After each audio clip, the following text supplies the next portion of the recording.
来看中华电信今仔紧急公告讲，台湾马祖第3海底电缆线正伫15长线，伫今仔透早第2海底电缆线嘛阁传出长线，针对连续2件海缆线长线，所谓发展部今仔早起嘛出面说明。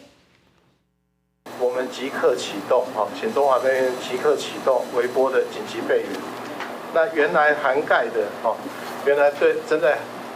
马祖地区涵盖的语音电路、网际网络服务不会受到影响。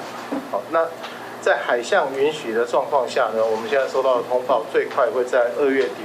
，2月完成修复。台湾是一个海岛国家，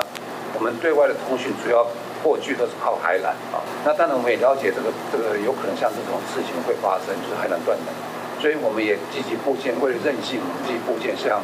卫星通讯、低轨卫星，就是这一年。我们去年我们数发部投入大量资源，不管发生什么天灾人祸、人为破坏，我们都有足够对外的通讯的品质，这是我们数发部一个主要的任务。